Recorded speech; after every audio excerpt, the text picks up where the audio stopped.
Hello, this will be a relatively short video. I just want to go over a couple of user interface enhancements that we've made that I think players will like quite a bit. The first is when you're moving your units in the movement phase. According to the rules, you have to move one unit at a time, and the reason is that you have to check for stacking limits and other limitations on your moves. But that can get tedious, particularly at the beginning of the game with the British, because they have so many units on the board that need to move right away. So what I've done is, if you click on a unit to move it, the immediately adjacent hexes that are valid will be highlighted in green, and then every possible legal destination for this unit in this movement phase will be highlighted in yellow. And you'll see here, because Fraser's Rangers is light infantry, they can move through woods hexes by only paying a single movement point. But this marsh hex here is prohibited, so they're unable to move there. But if they use strategic movement on the road, each hex only costs half a point. And you'll see that they have to stop here because you're not allowed to end strategic movement in the zone of control of an enemy unit. So this is a nice feature in that it quickly lets you see what all of your options are. It considers stacking limits and other restrictions. And then when you click on one of the yellow hexes, the game will actually implement a series of movement commands to execute that move. And I'll just mark this as unit move complete. It would have automatically completed if it had gone to 0 in its movement points, but because it still had some left over, I had to click the move complete. And this will work on any unit type. For example, here I have an artillery unit. It only has 3 movement points, but on the roads, it can travel 6 hexes. But you'll see if it goes this direction, only one artillery unit can be in a hex at a time.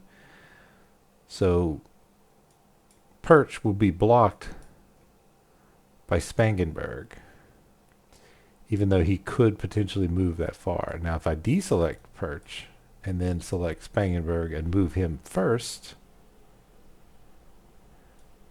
I can now select Perch and he can go to that same hex. This works for all unit types and it works for all of the terrain limitations. So I think this will help quite a bit make the game go more quickly, because you should be able to run through all of your moving units relatively quickly and be assured that you're making legal moves each step of the way.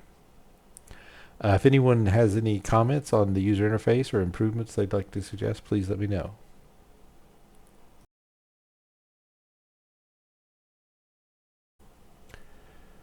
Another area where we've worked on improving the user interface is in declaring the close combat attacks. With the large map, it's easy to miss a combat that you have to engage in, or sometimes it's difficult to determine exactly which units must engage in combat. So what we've done is, whenever close combat begins, if there are any combats that are mandatory and that there's no decision necessary on the part of the player, typically meaning that there's one hex versus one hex, those combats will be declared automatically. And then I'll demonstrate that here. So you see I have 2 combats that have been declared. One of them is the one that you see here on the screen. There was no decision that needed to be made for that one. The other combat, if you'd like to see what it is, you can just click the view button and the camera will move the map down to that combat and highlight it so that you can see it. And you'll also see there's a note here that there are 3 attacker units that must attack 2 defender hexes. And that's in this region here, but let's say you weren't certain where that was. If you click Go To, the map will move to the location of the first of those units. And then as you keep clicking Go To, it'll cycle through the units that you need to declare close combats for. So let's go ahead and have the 3rd New Hampshire attack this hex, and we'll declare that attack. So now we see I have 2 attacker units that must attack 1 defender hex. And what I can also do is click this generate automatic attacks, and it will generate the first attack that it finds that's mandatory, that doesn't require any decisions.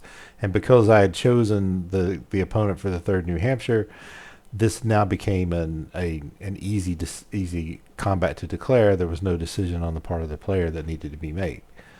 And now we can see that no attacker units remain to attack, but there are no defender units, hexes left to attack. So we now know for sure that our close combat has been declared correctly. And then we can just hit done. And now we're into the combat resolution phase. And as you hover over each of these, the arrows will light up, and you can click the view button to move to each individual combat so that you can decide which one you want to resolve first. I think this will be a helpful feature. In our testing, one of the things we found is that newer players had a lot of difficulty making sure that they had completely declared every attack that was required. And this simplifies that process quite a bit, especially in more complicated setups. As usual, if you have any comments or suggestions for improvements, please let me know.